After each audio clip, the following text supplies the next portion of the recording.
Welcome to the Never a Phase podcast. I am your host. You can call me Sweemo. Before we get started with today's guest, Tokyo Rose, let's get some of the paperwork out of the way. This show is a part of the Never a Phase network, a collective of creators dedicated to keeping the spirit of the scene alive. Our network of creators make social media content, share music, news, and reviews, and bring you great podcasts like Emo Kids Anonymous, the Imperfect Dads podcast, the Ska Mailman podcast, and recently added to the roster, the Wasting Time podcast from the UK. Go and check them out and find all of the great stuff we're doing at neveraphasenetwork.com. Follow Never a Phase Network on Instagram, TikTok, and on YouTube. I said I'm Sweemo. You can find me at Ryan Strikes Back on TikTok, Emo Education on Instagram, and The Emo Education on YouTube, because I'm very bad at social media optimization for all the search engines and stuff like that. I should probably change that.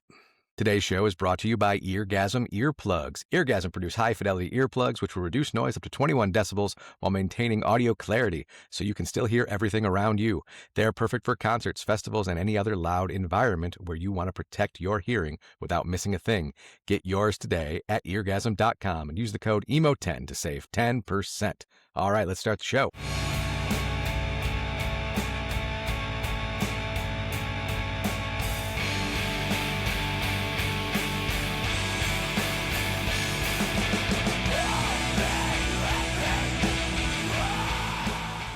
My guest tonight from Tokyo Rose comes out of New Brunswick, New Jersey, a hotbed of emo and pop punk in the scene in the early 2000s. They had success that eventually garnered them appearances on the Warped Tour, as well as a run as the supporting act for Taking Back Sunday's 2006 Louder Now tour. From 2003 to 2007, they put out 3 full-length albums, including 2005's critically acclaimed New American Saint. A little over a year ago, the band reunited for reunion shows and a 20th anniversary of that album. Now they are back. Their legacy has endured, and now some 17 years after their last single, they recently released Something Sweeter, a brand new track that you can listen to now anywhere that you stream music. It is my honor to welcome back to the scene and to the show. This is Ryan Dominguez from Tokyo Rose. Thank you for being here. Hey, what's up, man? Thanks for having me, Sweemo. Did I get all your stats right? Because you guys had a pretty illustrious run back in the mid 2000s and things like that, and played a lot of great shows with a lot of great acts. And so we're glad to have you back. Yeah, thanks, man. That sounded all right. It's funny to hear the word legacy attached with a band from the early 2000s. But I guess it's been 20-something years, so we're all classic rock now a little bit. Yeah. Yep. Dad rock, classic rock. It's all in there. So real quick, for anyone who did follow you guys before and is following you now and picking up, I would just like an introduction to the players. When you guys came back, whatever it was, a year, 18 months ago, did you get everyone back? Was there a lineup change? What did it look like from the last time you guys played music to picking up now?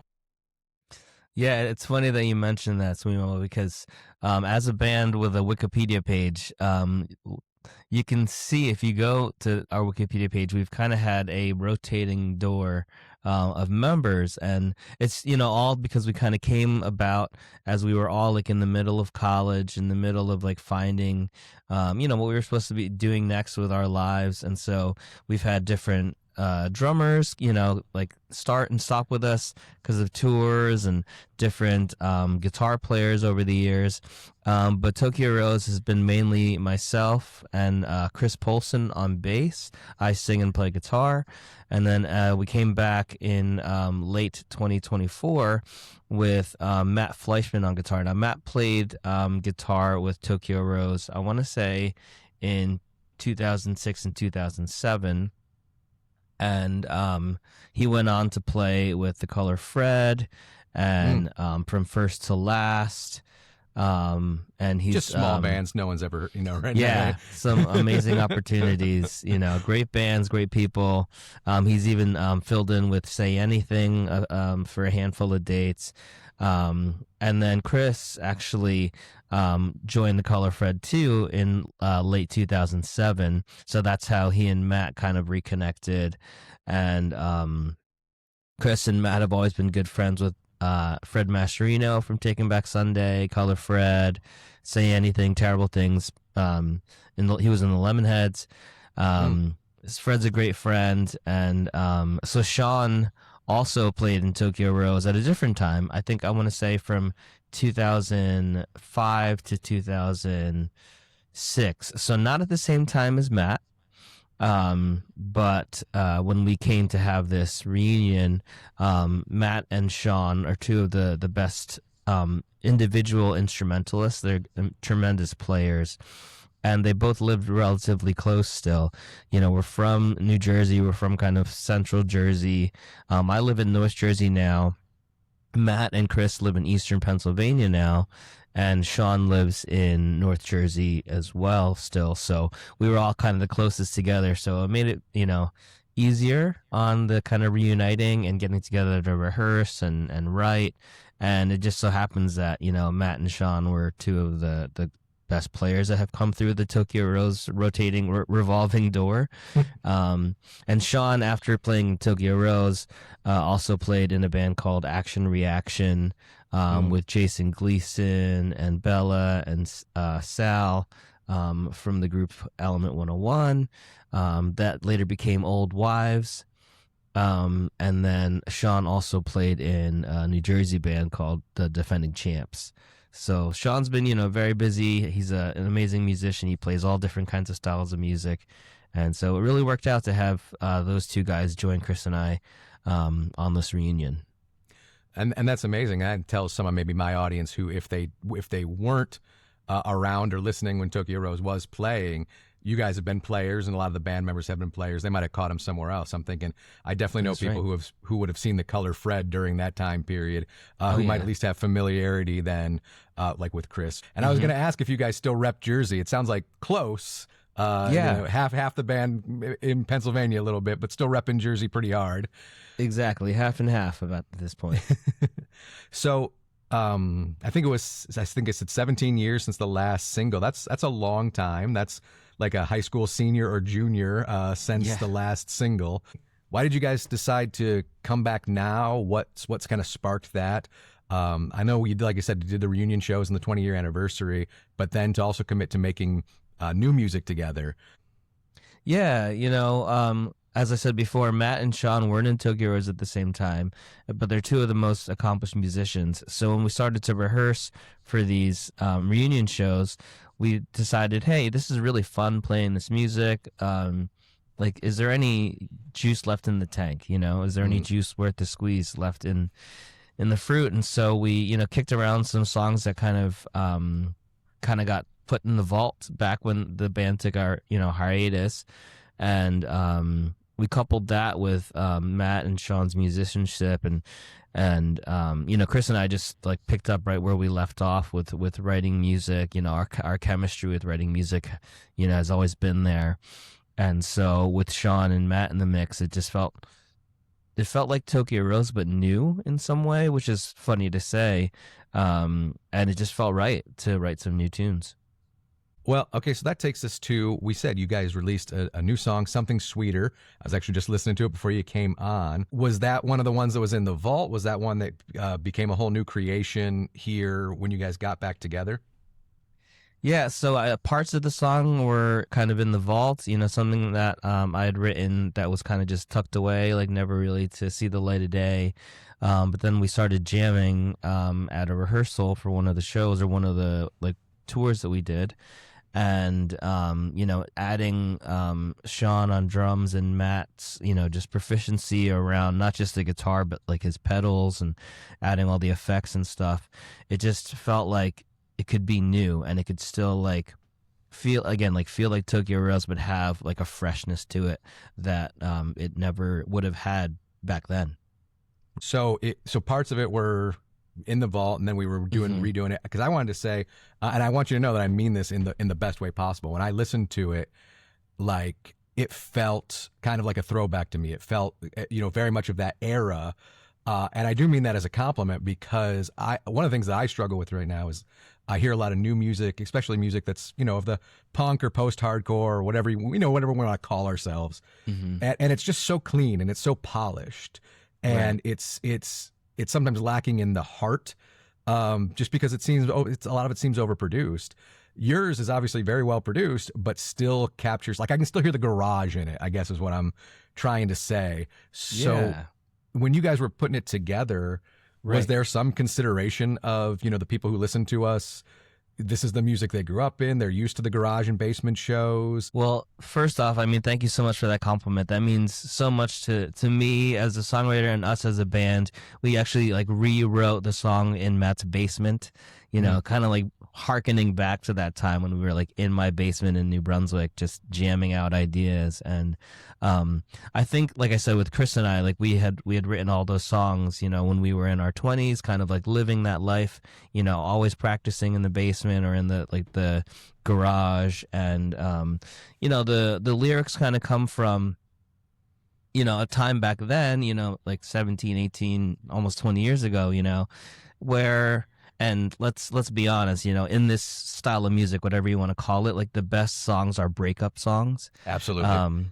And so these lyrics kind of come from a time in my life where there was this kind of a breakup. And looking back on it now, and I've said this on a different podcast, like rather than being still hurt and it being an open wound, it was kind of cathartic to sing about it. And we see it on the other side now after the healing, and kind of rather than it being like an open wound that salt is poured in, it was more like something that we're grateful for, something that I and us looking back on the band, like being grateful for the time and, being grateful that we're able to do it again now, almost 20 years later. So yeah, a lot of those elements came into kind of making the song sound, again, like a Tokyo Rose song, but having kind of, that weathered and kind of having those elements, we all, it's funny, in this day and age, you mentioned like a lot of bands,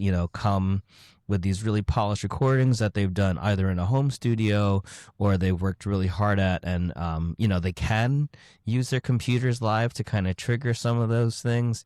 And we are not that band, and we never were. We don't have tracks. Matt Wow. still likes to lug around his huge JCM 800 and his 410 guitar cab, that none of us are like really wanting to lug upstairs or anything anymore. So we're kind of balancing that too. Like I'm kind of more in the digital world with like my live setup and my music setup, but Matt and Chris are very much purists still. So kind of retaining, that like that garage, that basement, that punk rock ethos in the sound. That's funny that you say that. Someone asked me the other day about like, what's your gear catalog look like anymore? And I'm like, anymore? My gear catalog basically fits in a backpack. I got a guitar, and then I got a couple little things that make it sound like it's an amp, but it's not. Right. I was like, but back in the day, I was lugging a Mode 4 full stack around for reasons that I can't figure out anymore. I don't want to do it anymore at 40 or 41. Exactly. But yeah, how do you? I mean. And maybe it is just part of your guys' DNA, and we're definitely going to talk about Jersey because I definitely want to talk about Jersey. But I think of that Jersey scene, and it's all VFW halls and church basements and house parties, that kind of stuff. Do you think that's just part of your DNA? Like when you guys were getting back together, like we can't separate ourselves from that. Yeah, exactly. I mean, we grew up going to VFW shows, like Firehouse shows, playing in VFWs and American Legions, playing in old skating rinks or old movie theaters. And so that's just kind of our sensibility in terms of like the sounds we really like to hear coming out of our instruments. And I think, like the turns of phrase and even the reference points we have for when we're talking with producers, like, hey, like we really love this sound, and we think it could kind of come from this, from this song if we can, like, try to match some of the settings on the amp or whatever. Like, we just wrapped the last track on our EP that's going to come out later this year. And we never had a keyboard player in the band, but I grew up playing piano as a kid, as a lot of Asian Americans do. And so the producer or the owner of the studio had like these amazing patches, creating like Moog patches basically. So we used a really cool Moog patch and used it on the last song, even though we'd never had that in our arsenal, like as a live band. It's always something that, like, hey, we loved Weezer, Pinkerton was one of my favorite albums of all time. We loved all Get Up Kids, and like still huge Get Up Kids and Motion City soundtrack fans. So we really wanted to incorporate that because the song really has a nod, as kind of like in the aesthetic of the sound, a nod to those bands. So yeah, like it's just in us. It's in us. It comes out, as we write, as we perform, a lot less jumping around in our 40s, a lot less synchronized, like spins and stuff, which we never really did anyways. But yeah, it kind of just comes out from being I don't want to say less mobile, but we want to focus more on what we're doing with our hands and our bodies, so we're not like running out of breath. The jump off like the drum riser feels just a little taller than it used to, right? Oh, absolutely. Absolutely. Now, we did some dates with Red Jumpsuit Apparatus, and there were a couple bands that are younger than us and younger than them on the bill. And, they were jumping around, and of course we were like inspired and like having a good time with them. So I remember like kind of jumping off the vocal, like the vocal wedge. Oh, yeah. And like, I kid you not, I rolled my ankle, and like I'm still wearing an ankle brace because of that momentary lapse of judgment. We had a bunch of snow here, and so I went like sledding with my kids and stuff like that. I remember doing that. You roll down the whole hill or whatever, I went to like step on one of the like snowboards and felt it like slip underneath me, and just your whole life flashes before your eyes, because now I'm like, oh, that's like at least 2 weeks of pain if I do that. Exactly. You touched on so much stuff that I just want to like visit and talk about with. First was the idea of playing with no tracks. I wasn't at the performance. I had a friend there who recorded it. They saw Hit the Lights, and Hit the Lights was doing kind of a reunion thing too. And I was shocked because they went no tracks as well. And I kind of had in 2020, can you even do that anymore? Are you allowed to do that? So obviously you guys have been playing back live together for a little bit. That's definitely a choice at this point. Do people react differently to hearing the actual vocals and the actual drum parts and not having that, extra backing? Do people react different, do you feel like? It feels like it. I feel like a lot of the people that we've gotten to play in front of recently have more of an appreciation for, like just that live tightness. And, they want to be able to go home and play the songs on their guitars, and I think, like that's always been who we are, like we'll go ham in the studio with all the production tricks, but whenever it comes back to live, it's just 4 dudes doing their thing. And how do you feel in terms of like vocals and stuff like that? I think so many people, the temptation, people buy a ticket and okay, we're going to do the tracks because we're going to give them perfect every night. But I think part of, especially the music that we're talking right now and the music that we're into, like hearing voices break or hearing roughness in that to me was part of the appeal. How do you think that changes for like you specifically doing vocals? Yeah, we're all older now, and my vocal range has dipped a little bit. So, and rather than trying to reproduce it, like verbatim, we fudge a little bit with the tunings. Like we'll bring it down a little bit, so it can still sound like, still have the integrity of sounding good, but I'm not going to kill myself. I doubt this will ever reach his ears. If it does, I'll take the heat for it. But I went to see Hiatus last year, and when we left, like I had a good time. It was a great show. But when we left, there were so many people that were like, "Craig Owens is not hitting those notes in 2026. Like that's not happening." And as I went back and reviewed the tape, like just seeing how different that made like the experience, I guess. Because like I said, there's a part of it where you're like, oh, it was perfect, but then like I said, sort of reviewing it in my mind, I was like, oh, it's like almost too perfect, and I think that once again takes some of what we like about this music out of it when it's too perfect. Right. Yeah, Right. Yeah, it was never meant to be perfect, like even in the studio, when we tracked our third record, autotune was really taking off, and like a lot of the studios were like, "Hey, like do you want to put a little bit on?" And I was always like, I'll do 100 takes. Like let me get it right cuz I want to be able to do it live. So let me get it right in the studio so that when I get to playing it live, I'm not like relying on something other. Mm. And something that I would not have considered asking you, but since you brought it up, the experience of coming up in the scene as an Asian American, and the specifics of like what your musical upbringing was. Was music a big? It sounds like it because keyboard, but was music a big part of your home and like your relationship with your parents? And then what would have been the reaction then to taking that into a more punk rock and hardcore version of music? Yeah, well, my parents, raised us around music. There was always, Michael Jackson, Jackson 5. My dad's a huge Beatles fan. A lot of the classics like in our home. And when my sister and I, who is a couple years younger, we both had to take piano lessons, and we played like woodwinds in band and stuff. I was in the marching band and playing saxophone. So they knew that I loved music, but when it came time to like getting on the straight and narrow, it was definitely my whole family is in the medical field, so I'm kind of the odd one out, the black sheep going into music, and now I'm in education.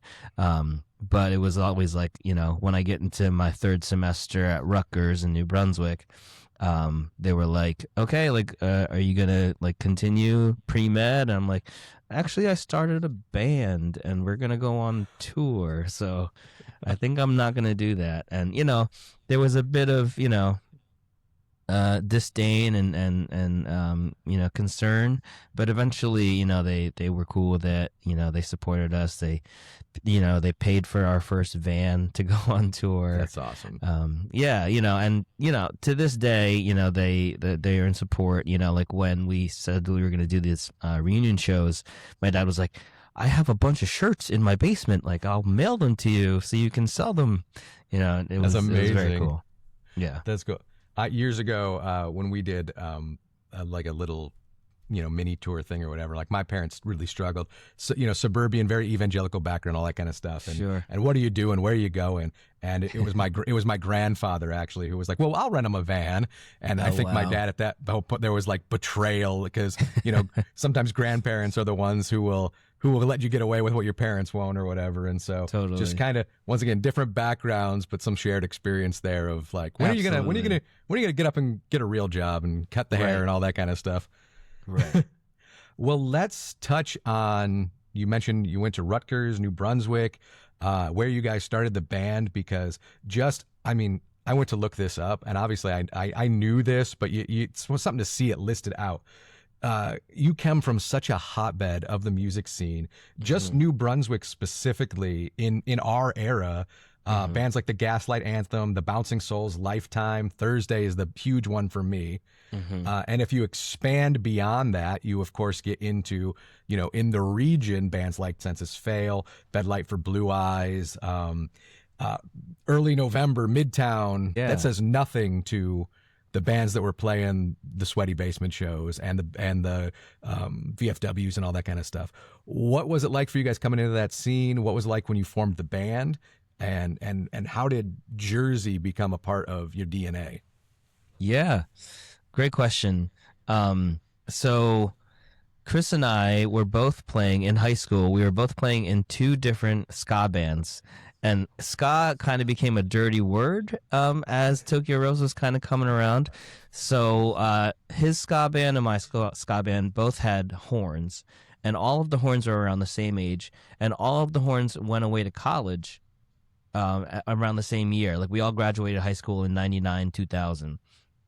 And so they all went away to college, and I chose to go to Rutgers because it was in state. I didn't want to leave home, and because I was playing in the ska band, I was like, I want to be available for shows, and I kind of want to see what happens with that.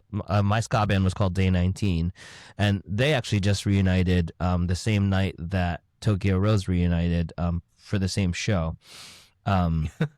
So I wanted to be around for that, but then as kind of the horn players weren't available, shows kind of dried up, and kind of ska was kind of on a little bit of a downturn. Ska never goes away, but it was kind of on a little bit of a downturn. It's back again, yeah. It's back again, yeah, in full force. And and we've just played with Keep Flying and Catch 22, two bands who do it at such a high level. And Catch is from Jersey. So my band, Day 19, knew Catch. Chris's band, Professor Plum, was a little bit more traditional ska band. They knew Catch 22 as well. Played a bunch of shows with them, through the VFW halls and the skate rinks and firehouses.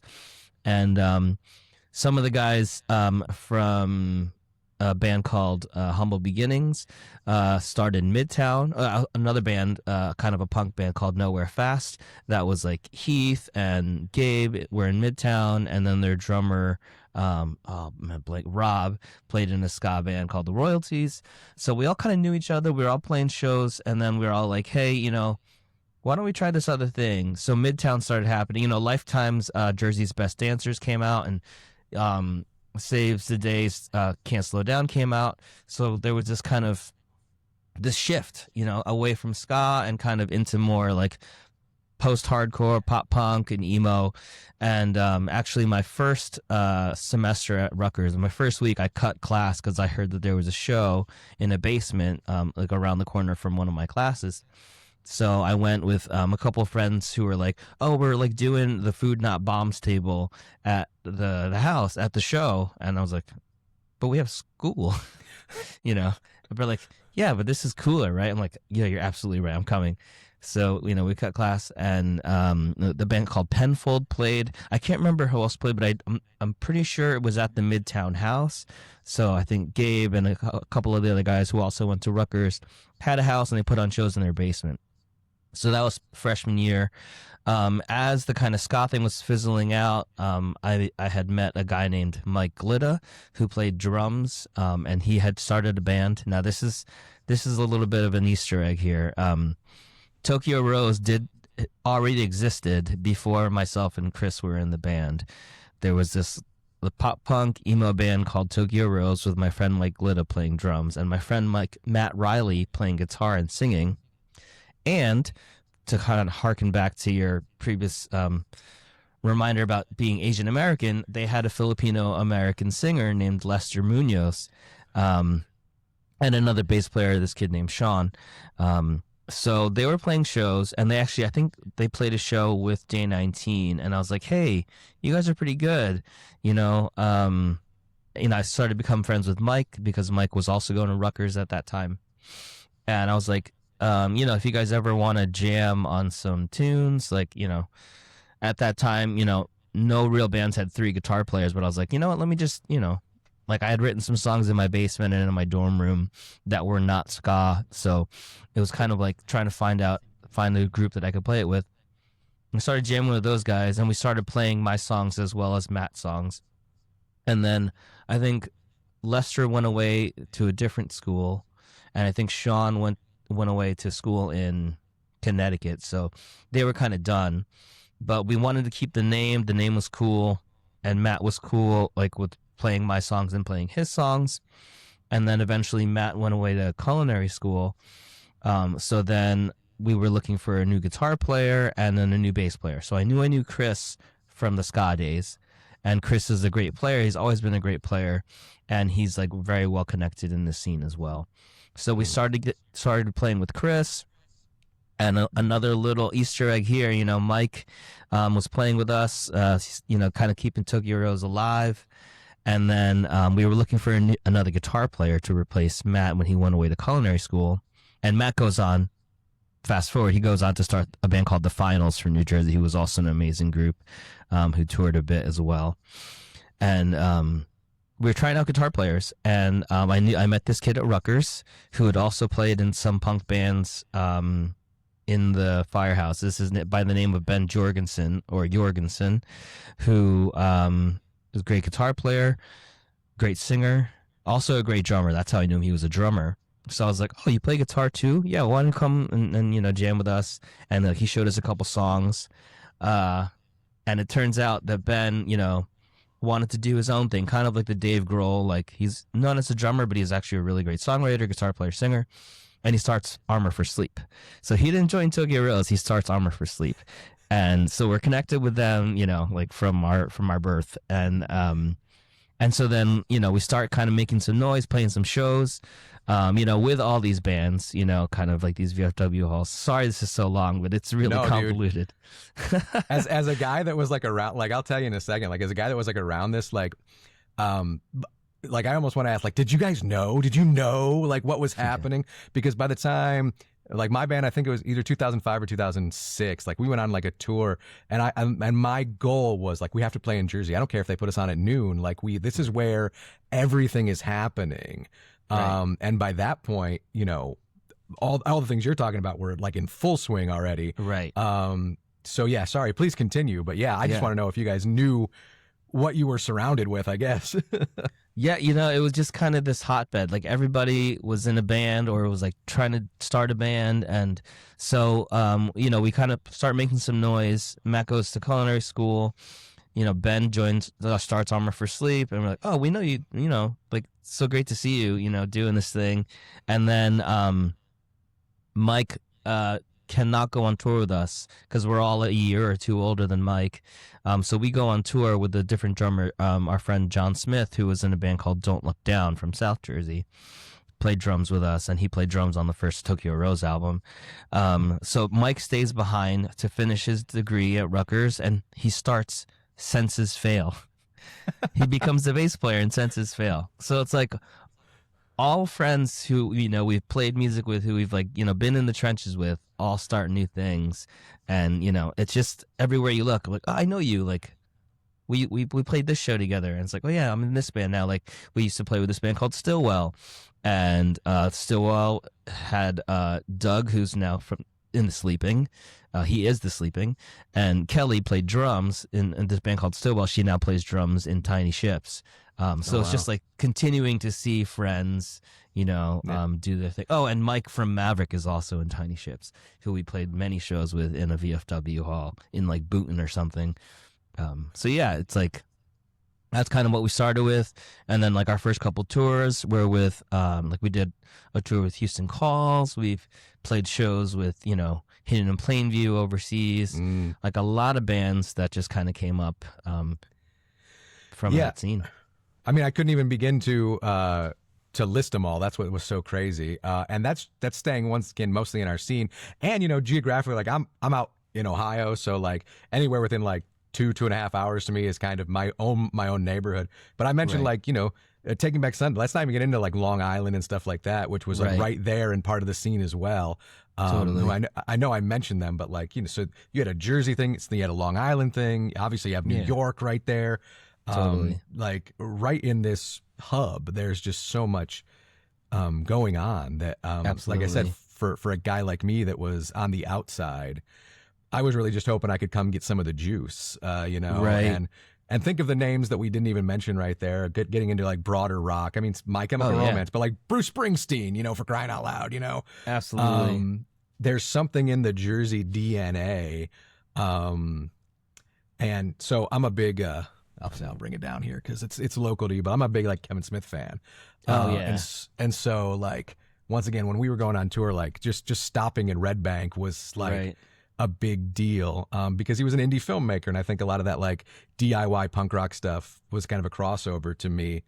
And so yeah, what is it, man, about Jersey that just feeds that DIY style? Do you think it is like socioeconomic, or do you think that something culturally was happening with like you and your friends when this was all going on? Yeah, absolutely. I'm wearing this sweatshirt right now from a company called the Smokestacks, and my buddy started this company, and it's all about how we do have the Jersey Shore, but like we have to work we have to work for our summers. We have to trudge through the winters, to afford those, Jersey Shore summers. And I think it's like people aren't afraid to work hard. People aren't afraid to to hustle to get the name out. And I think especially in like suburban New Jersey, like people have space to like have a garage or a basement for kids to mess around a little bit, and I think seeing like Bruce Springsteen embodies that kind of like nose to the grindstone, blue collar mentality. I love the Boss. I'm more of a Bon Jovi guy myself, but you think of Bon Jovi singing about Tommy and Gina working the docks, and it's like like our families do that, and like our summer jobs is that so that we can afford to go to the Warped Tour when it comes to town, or so we can go to Bamboozle, or so we can go down to Stone Pony in the summer stage and hang out. So I think it's very much like just baked into the culture. Like work hard for what you want, and then you'll get to like enjoy, like reap the benefits of it too. Our a podcast within our network actually just had Gabe on, and they went out to LA and talked to him. And listening to his story, there was a lot of really cool stuff in there. But it was kind of funny to me that because in my mind I'm going like there are a lot of people who could be listening to this right now and perceive some of the things he's saying as luck to have the right people around him. And we had these, like you said, these spaces to work with or whatever. But I was just really caught in this idea of the hustle, and I'm gonna make it happen. And I think that once again, whether it is socioeconomic or whether it is just culture, there is something in the Jersey area where it's like, oh, it's not happening. We'll set up 3 amps in a parking lot and we'll just make it happen. Like totally. There's no shows. This is this guy's basement, like you said. Right. That's such a great thing. Gabe is an amazing, like he's one of those stories, coming out of Jersey, and he's had a lot of support like in the scene and like his family. Like I think whenever anybody mentions Gabe, I remember his brother Ricky, and Ricky ran this company called Bomb Shelter Productions, and Ricky put on shows like all over the state of New Jersey, mostly in North and Central Jersey, but like everything from ska bands to, hardcore bands like Madball. I remember seeing like H2O on a bunch of Bomb Shelter shows. And then like one of my favorite, like he ran the shows that like Get Up Kids came to New Jersey. Newfound Glory's first Jersey show was a Bomb Shelter show at the Wayne Firehouse. So like just everybody kind of knew somebody. And I think if you made it to that next level, you always had your hand down to help the next guy up. And I think that's just kind of what Jersey is in terms of the scene. And I think we're getting it back a little bit, and I think a lot of these festival shows coming back really help with that. But like you mentioned, like you were in a ska band and transitioned into once again the sort of post-hardcore sound or whatever. I remember playing shows where it was like, yeah, we kind of got this emo thing going on, but we got the straight punk band over here. Oh, this is like a weird goth punk thing. We're gonna play with them too. Yeah, and there were just so many hybrid shows because it felt like, once again, oh, you're here and you're willing, you're going to put in the work. Okay, fine. This is the show now. Totally. And I think ska, especially, ska and hardcore, really have all these fingers into then what becomes this, emo pop punk scene or whatever. Absolutely. And so, I guess, do you think that like that's something that got lost too? Like that we don't have enough mixing of those genres? Because like you mentioned Newfound Glory, I always say, Newfound Glory was a weird introduction to hardcore for me. I wasn't into hardcore originally. And Newfound, and when someone said, "Oh, you didn't notice all the hardcore roots in Newfound Glory?" and I was like, "This is legitimately a pop punk band. What are you talking about?" And then doing the research and looking at the guitar parts and stuff like that, and seeing the DNA. Totally. I think people get in their boxes now. Did you guys ever struggle with that? Like we fit here and not there. I think that's something that kind of happened a little bit maybe after us, and like at the start, like I said, how kind of ska was kind of fizzling out, and like Tokyo Rose, and I think on our genre in New Jersey wasn't a reaction to that. It was more like, hey, we're doing this thing, and it seemed to be getting more traction. And I think like festivals like Warped Tour, as they started out, were punk and ska and hardcore. It was all that mix, and I think as that maybe became more pigeonholed into like, oh, there weren't as many ska bands on, or like you have like the old school bands like Bad Religion and Pennywise and NoFX, and then you have the new school kind of screamo, emo, hardcore thing. Like there was a little bit of division there maybe, and then with like Taste of Chaos and stuff like that too, and then stuff becoming a little bit more new metal, so like things started getting a little bit more kind of, compartmentalized, I guess, if you will. But yeah, it's sad that like that doesn't happen as much anymore. But like, I think with Warped kind of coming back in its iteration, we're seeing a little bit more of that mix, and yeah, just people supporting one another. Like we played a show with Catch 22, and Shutdown, in Jersey, and we were on, and Keep Flying was on it. So it was like, ska, punk, hardcore, emo, and it was like we were all on the same bill. And it was like people made comments, I think, when the tickets went on sale. I was like, man, I could have saw the show in like 2003 for $8. That's true. It's a different world out there now. Yeah. So okay, coming out of that scene, you guys obviously at some point distinguish yourself from at least some of your peers, and really start to make your own waves. How do you feel that happened? How did you set yourself apart when there is such a big community of musicians and bands and stuff like that led to your success? I'm thinking in, once again, 2003 to 2007 when you guys were making those albums. Yeah, I think we big shout out goes to the Sideshow Records family that put our records out and like connected us to West Coast bands, to bands from as far north as Seattle, some bands from Israel, like just the people who were putting out our records like really had diverse musical tastes and knew that we wanted to be on the road. Before, like, this was before social media, and the only way to kind of create a following was to hit the road and be on the road, like for 200 plus shows a year. And I think we would find these cities and these small towns with a scene, where like a local band would be playing and we could headline, or we could join a bill that was already gonna be a great show, and then we'd hit those shows all throughout the country until we got to the West Coast, where like we could like replenish with the record label and like get some more merch to sell and stuff like that. And then we'd come back, and we were literally on the road for those 4 or 5 years, like nonstop. And there were some big shows and opportunities. You guys did some headline stuff. Obviously, I mentioned like you did a stint on the Louder Now tour, which is really incredible. Like, I'm sure that I have some people listening who, if they went back and looked at those, like if they don't think they're familiar with Tokyo Rose, they might be. Right. Did that feel like we made it? Or were you guys just so deep in the grind that you didn't even get to enjoy that? Like, I was looking back at the New American Saint, like you guys got some like really good reviews on that within the scene, and it was very well received. Did it feel like you made it, or was it still just hustle?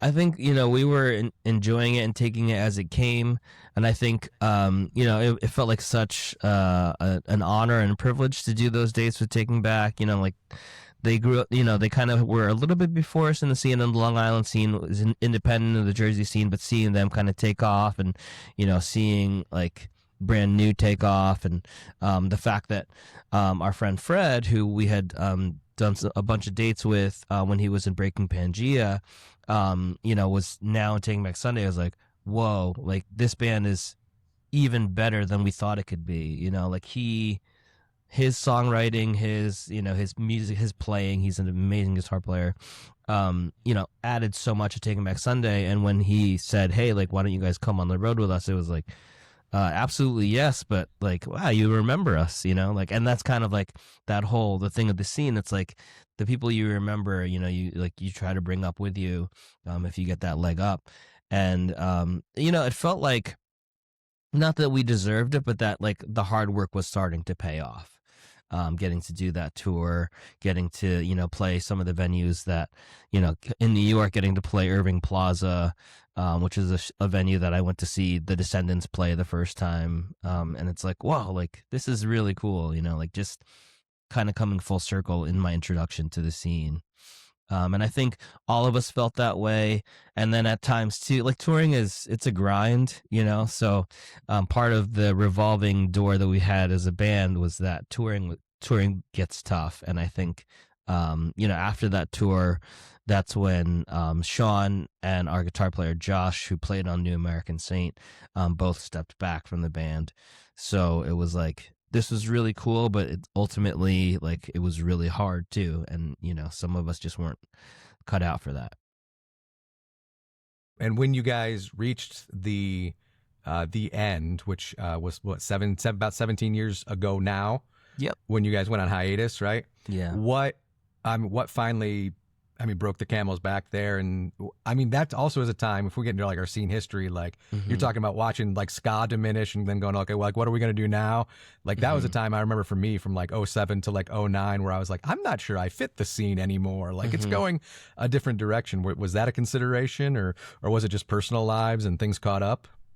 Yeah, I think it was mostly personalized. I mentioned Chris joined the Color Fred with Matt, and Fred found the departure from Taking Back Sunday to be an opportunity for him, for his songs and for his kind of his projects to take off.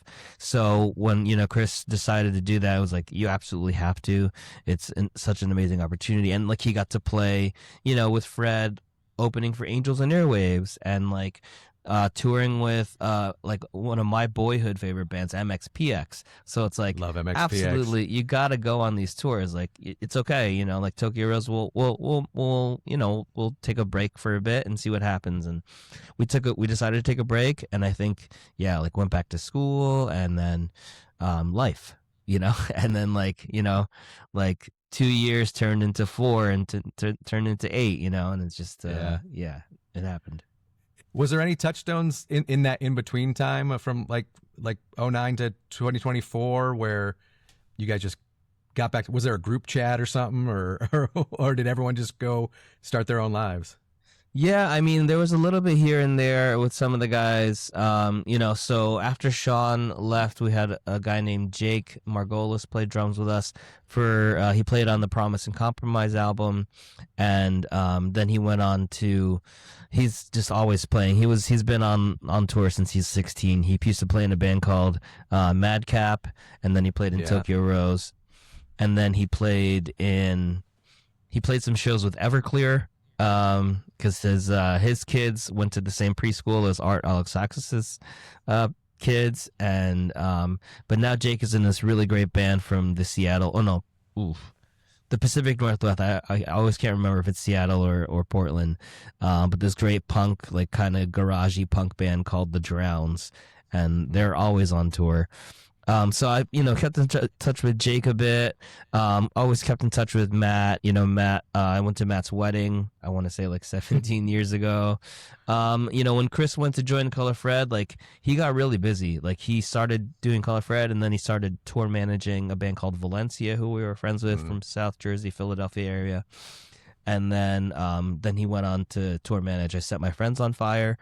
And then he played in Secondhand Serenade. So he was like super busy. And so like neither of us was really in contact because like he was really busy doing that. Like I said, I went back to school, pursued my educational career. So it was like, okay, like life has changed and life is different. So like rather than trying to catch up, we kind of just, let things like fall by the wayside, and didn't really get back in touch until I want to say maybe 2015 for the first time. We got offered to play, if we were to do a reunion, to play a show down in South Jersey, like a festival that was happening. And then like another like 9 years goes by before we talk again. Yeah. Wow. It was like by that point, I think he was married and then had a kid. And so it was just, yeah. Some of your kind of name drops or whatever, but band drops, connections. Yes. The more I do this, because obviously I've been a big lover of music and stuff like that, and I'm not playing in the scene anymore. So I was like, okay, how can I stay connected? And so we've been covering and reviewing and trying to do some of this stuff and create social media content, because I do feel like a lot of bands, like I hate it. It helps me, I guess, but like a lot of bands, like people don't look at you unless you have some social media following. Like It's that so idea. true. Like I've got friends who literally have had record labels or publicity people be like, oh, well, if you just had like 20 to 50,000 more followers, we could probably do business. And I'm like, what's that got to do with the quality of the music? It's got nothing. Right. But, that's a changing scene, obviously. But what I was going to say is I'm always amazed at how, I always perceive the scene as being so big. But the more I get talking to people, I realize just how small it is and how connected like everyone is. Totally. And there's like 2 degrees of separation, and you're into some other, like you said, a band from the West Coast or whatever that's doing some whole other thing. Right. And I think that speaks to, once again, the kind of communities that we were trying to build. And my hope would certainly be that people still keep that attitude of, like, one of my philosophies in life, rising tide raises all ships. And so Right, if I'm doing absolutely. better, we can do better, because I want to try to bring the people that help support me along. So Absolutely, man. I just love that you guys have all these connections and are still then want to be in the scene and join in. It didn't sour you on it. Instead, it's something that you're now in adulthood being like, yeah, let's go back and do it. Right. Closing out this part of the story, I just wanted to kind of ask, we kind of perceive what success looks like when we're like doing this in our 20s, and like we're 21, 24, somewhere in there. And it's maybe focused on getting the record deal or putting out an album or going on tour or playing with some big band or just having, people that cheer us and want to hang out afterwards. Going back into it now, in your 40s, what do you guys think of what is success now in this new run, as you guys have gotten back together and now you're releasing new music? Yeah, we've all said it at different points in this kind of like year and a half. It's like, well, we're definitely not in it for the money. Nope. And as long as we're having a good time and people are still, like coming out to see us, and people are still like, commenting and sharing memories, then it's a success. We got to reconnect with some old friends who we hadn't seen in a long time, like in the middle of the country on the West Coast. And, as long as there's a demand and people, that people are asking for it, then we'll keep doing it. I think we're beyond the point of saying like, yeah, like we need to get a contract, or we need to, we need to have a video, or we need to have, so and so many listeners, which is new for us because like, again, that didn't really exist. So we had purevolume.com and, MySpace. Followers. Yep. Yeah. Yeah. I think as long as we're having a good time and people are having a good time along with us, then we'll keep doing it.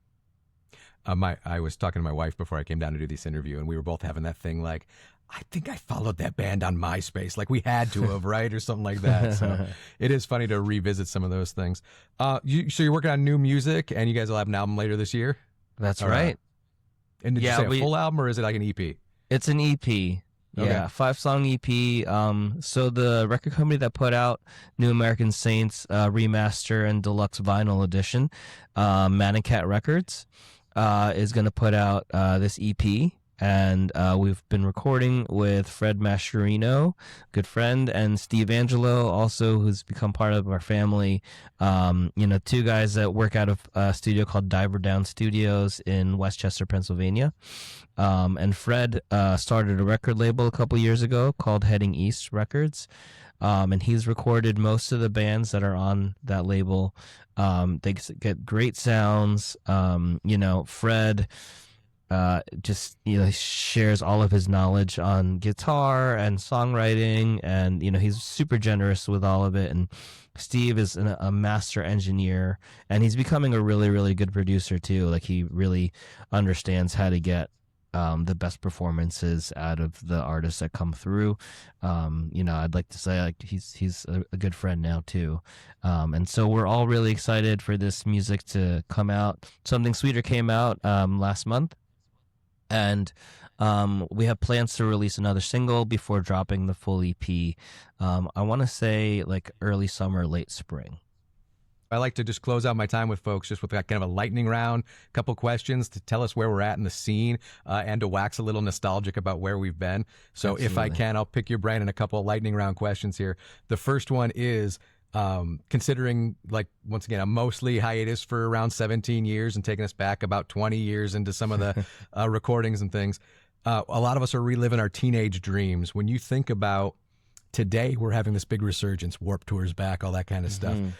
Is there a show from 20 years ago that like you still think about that is like a touchstone of, like, you know, we don't want to do like glory days, like winning the high school football game, but like I want to feel that again. Is there a show from 20 years ago you think about?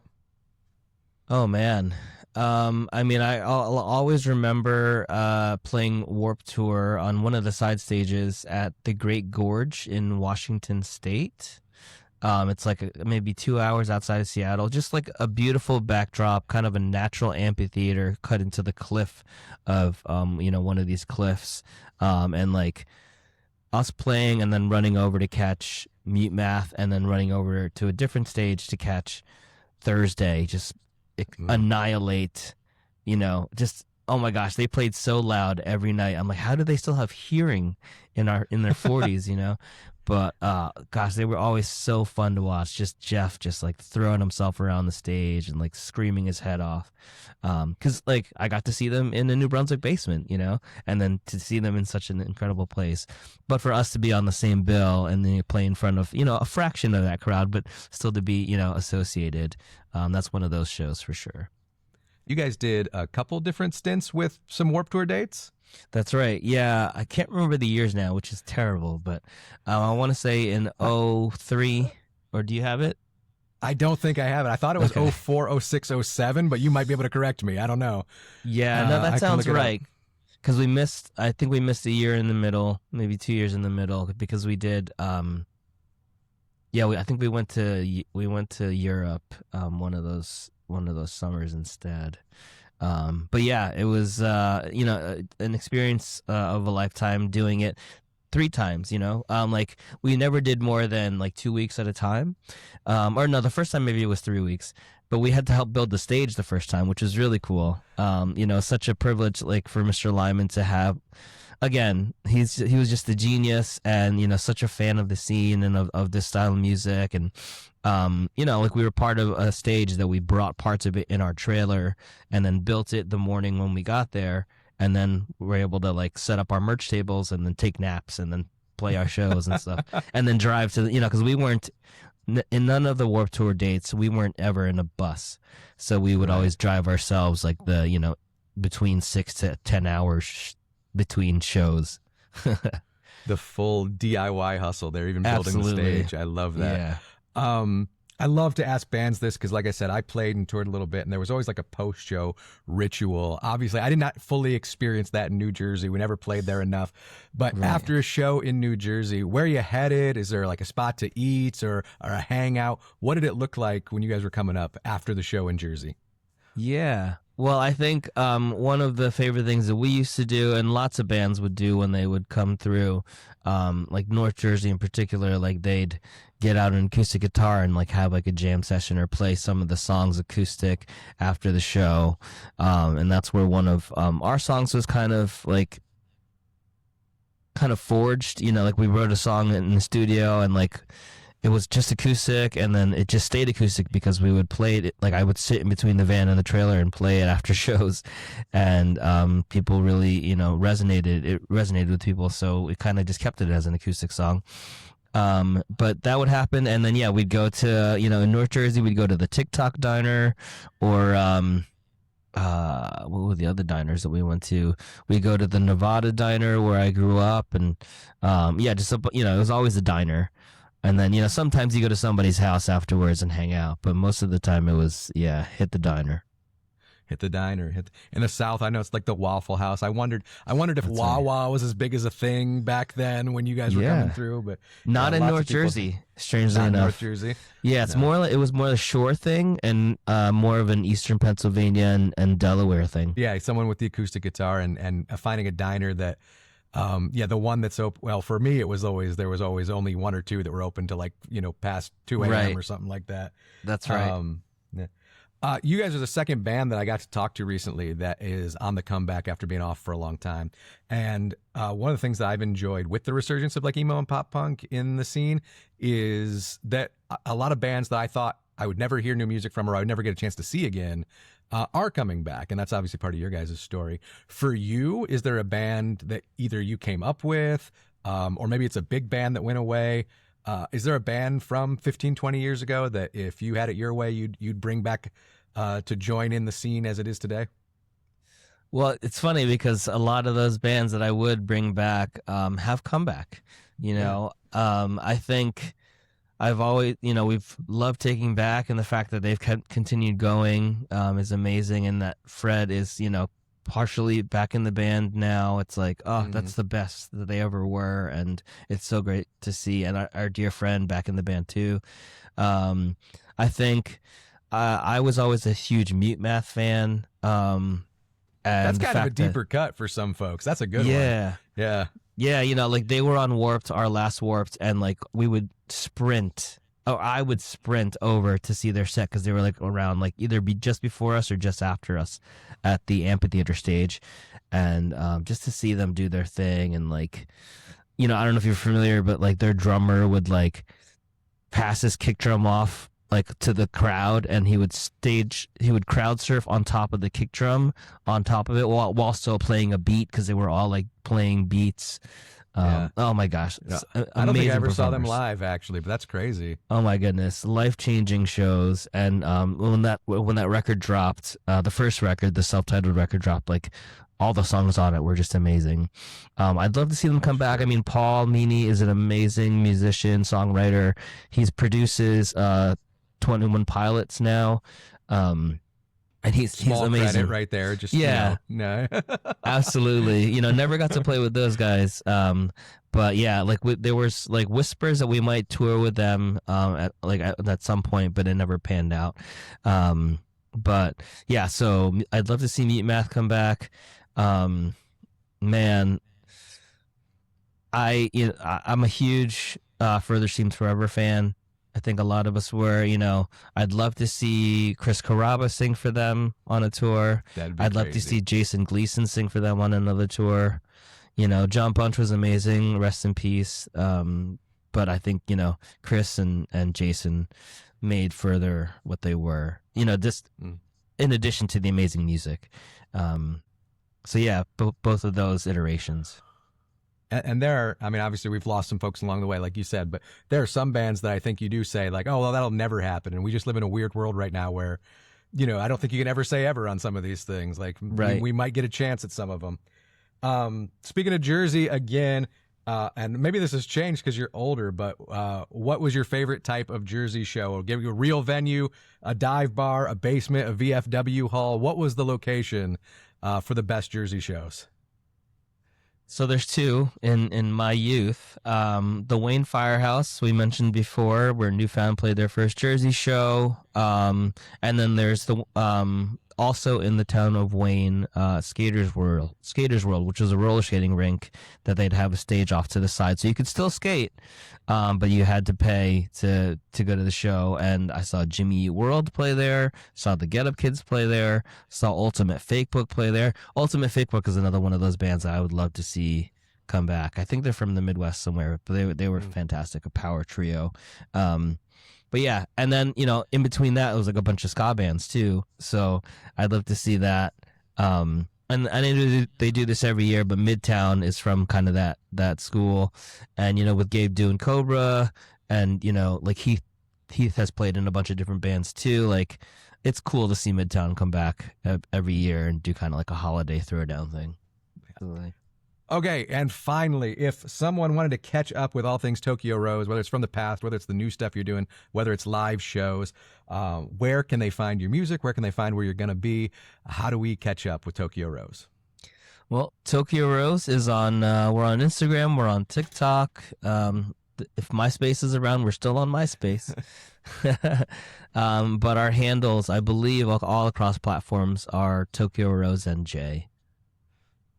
Tokyo Rose NJ. All right, Ryan, this has been a great conversation. Thank you so much. And for the history lesson of Jersey scene, too, really, really love it. And I can't wait for the new music. And everyone should go listen to Something Sweeter right now. And thank you for being here. Thank you so much, man. Thanks to all listeners. This show is a part of the Never a Phase Network, a collective of creators dedicated to keeping the spirit of the scene alive. Our network of creators make social media content, they share music news and reviews, and of course bring you great podcast content.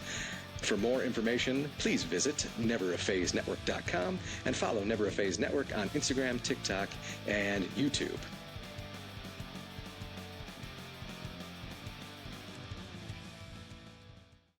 When you become a dad, you have no idea what really to expect. As your kids get older, you realize that every parent is trying their best, but rarely has the time or space to talk about their experience. I'm Devin, and I host and produce the Imperfect Dads podcast.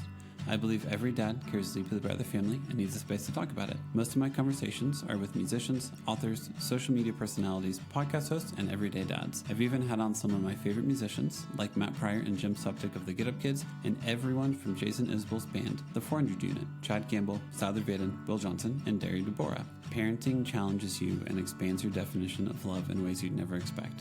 The Imperfect Dads is where dads go to talk about their mental space, hopes, exhaustion, and humor that's all part of the journey. Find the Imperfect Dads podcast on your preferred platform and make sure to follow us on Instagram or TikTok at the Imperfect Dads podcast.